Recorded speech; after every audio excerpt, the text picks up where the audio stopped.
আসসালামু আলাইকুম। এটিএন বাংলা সংবাদে সবাইকে স্বাগত জানাচ্ছি তনুজা দাস। অন্তর্বর্তী সরকারের প্রধান উপদেষ্টা ডক্টর মোহাম্মদ ইউনূসের সভাপতিত্বে অনুষ্ঠিত হল জাতীয় অর্থনৈতিক পরিষদের নির্বাহী কমিটি একনেক সভা।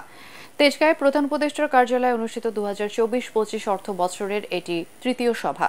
এতে নতুন এবং সংশোধিত মিলিয়ে 4টি প্রকল্প উত্থাপন করা হয়। এসব প্রকল্পে বরাদ্দের পরিমাণ 24,400 কোটি টাকা। এছাড়া 8টি প্রকল্পের মেয়াদ বাড়ানোর জন্য বৈঠকে তোলা হয়। সভায় উপদেষ্টা পরিষদের সদস্য সহ সংশ্লিষ্ট মন্ত্রণালয়ের কর্মকর্তারা উপস্থিত ছিলেন।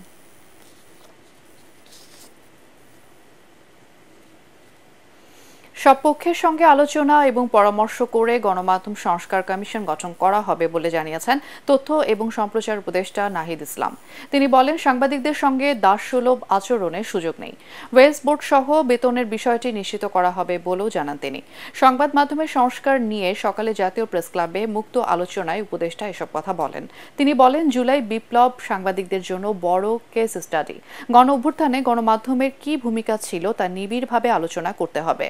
সাংবাদিকরা কেন পেশাদারিত্বের সঙ্গে কাজ করতে পারে না সেই সব বিষয়ে কথা বলেন বক্তারা। এ সময় প্রধান উপদেষ্টার প্রেস সচিব শফিকুল আলম বলেন, এখন গণমাধ্যমে হস্তক্ষেপ করতে পারবে না কেউ। ইলেকট্রনিক মিডিয়ায় আসলে আন্দোলনের পক্ষে কোনো তথ্যের প্রচার করা হয়নি, আর কি তথ্য প্রচার করা হয়েছে ওইটাও দেশের মানুষ দেখেছে। একটা কথা শুনতাম, একটা হাউস পলিসি আছে, হাউসের উপরে আবার হাউস আছে। এই ঘটনার আসলে জবাবদিহিটা করবে কে, দায়িত্বটা নেবে কে? যদি বা দায়িত্বশীল কাউ জিজ্ঞেস করা হলে বলা হবে ডিজিএফআই চাপ দেওয়া হয়েছিল, সরকার থেকে চাপ দেওয়া হয়েছিল। এই বেতনের বিষয়টা আসলে সুরাহা হওয়া উচিত, কারণ সাংবাদিকতা আসলে যদি পেশা হয় তাহলে সেখানে এই পেশাদারিত্ব রক্ষা করতে হলে অবশ্যই তাকে সেই মর্যাদাটা আসলে দিতে হবে। দাসসুলভ আচরণ করার আসলে কোনো সুযোগ নেই। আমরা সিকিউরিটি এজেন্সিকে বলে দেওয়া হয়েছে যে কোনো ধরনের কাউকে কোনো মিডিয়া কার্ভ হবে না।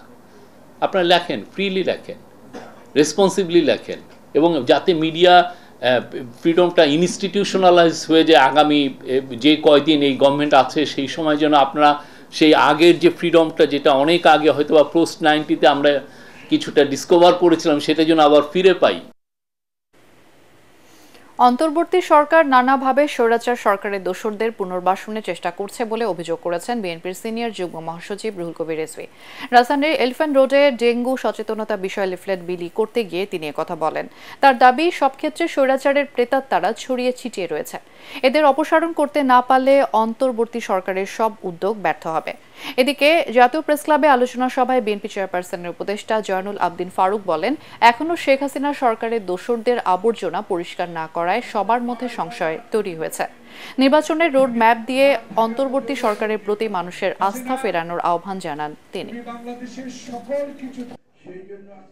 যারা এতদিন গুম, খুন আর আয়না ঘরের সংস্কৃতি তৈরি করেছিল, তারা যদি পুনর্বাসন হয় তাহলে এই দেশে আর মানুষ বসবাস করতে পারবে না। এই দেশ হবে জল্লাদের উল্লাস ভূমি। এইখানে গণতন্ত্র, কথা বলা, মত প্রকাশের স্বাধীনতা চিরদিনের জন্য কবরস্থ হয়ে যাবে, গোরস্থানে চলে যাবে। রোডম্যাপ অবশ্যই আপনাকে দিতে হবে।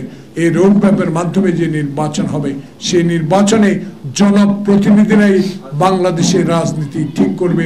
বাংলাদেশের সংবিধান পরিবর্তন হবে কি হবে না সেই বিষয় ঠিক করবে। তাই আজকে সংস্কারের প্রতি আমাদের সমর্থন আছে, কিন্তু সব বিষয়ে সংস্কার করতে গেলে সময় ক্ষেপণ হবে বলে জনগণ মনে করে। ব্যবসায়ী গোষ্ঠী এস আলম গ্রুপের কর্ণধার সাইফুল আলম, স্ত্রী ফারজানা পারভিন সহ তার পরিবারের 12 সদস্যের বিদেশ যাত্রায় নিষেধাজ্ঞা দিয়েছে আদালত। ঢাকা মেট্রোপলিটন সিনিয়র স্পেশাল জজ মোহাম্মদ আশামস জগলুল হোসেনের আদালত দুদকের আবেদনের পরিপ্রেক্ষিতে এই আদেশ দেন। নিষেধাজ্ঞা দেয়া অন্যরা হলেন সাইফুল আলমের ছেলে আশরাফুল আলম, আহসানুল আলম, ভাই মোর্শেদুল আলম, শহীদুল আলম, রাশেদুল আলম, আব্দুস সামাদের স্ত্রী শাহানা ফেরদৌস, ভাই ওসমান গনি, ওসমান গনির স্ত্রী ফারজানা বেগম, ভাই মোহাম্মদ আবদুল্লাহ হাসান এবং অজ্ঞাত মিশকাত আহমেদ। এদিকে সামিট গ্রুপের চেয়ারম্যান আজিজ খান সহ তাদের পরিবারের 11 জনের ব্যাংক অ্যাকাউন্ট জব্দ করা হয়েছে। বাংলাদেশ ব্যাংকের আর্থিক গোয়েন্দা সংস্থা BFEU বিভিন্ন ব্যাংক এবং আর্থিক প্রতিষ্ঠানের কাছে এ সংক্রান্ত নির্দেশনার চিঠি পাঠিয়েছে। পুলিশের পলাতক এবং কর্মস্থলে না ফেরা কর্মকর্তাদের বিরুদ্ধে এবার ব্যবস্থা নেওয়া হবে বলে জানিয়েছেন আইজিপি মইনুল ইসলাম। বাহিনীর হারানো মনোবল ফিরিয়ে আনতে কাজ চলছে বলেও জানান তিনি। এ সময় পুলিশ প্রধান বলেন, দুর্গাপূজায় দেশে জঙ্গি হামলার আশঙ্কা নেই, তবে নাশকতা সহ যে কোনো অপ্রীতিকর ঘটনা এড়াতে সতর্ক অবস্থানে রয়েছে আইনশৃঙ্খলা রক্ষাকারী বাহিনী।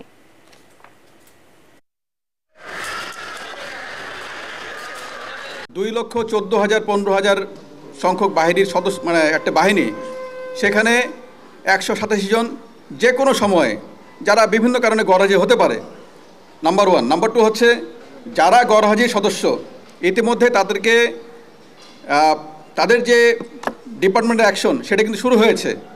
তাদেরকে কৈফিয়ত তলব করা হয়েছে, তারা কেন গরহাজির, তাদেরকে হাজিরের জন্য নোটিশ করা হয়েছে, এবং তারা যদি না আসে আমাদের ব্যবস্থা ক্লিয়ার, তাদেরকে চাকরিতে রাখার কোনো সুযোগ নাই। আর এই ছিল এখনকার সংবাদ। আমাদের ATN বাংলার সংবাদ ইউটিউবে দেখতে ব্রাউজ করুন youtube/ATN Bangla News।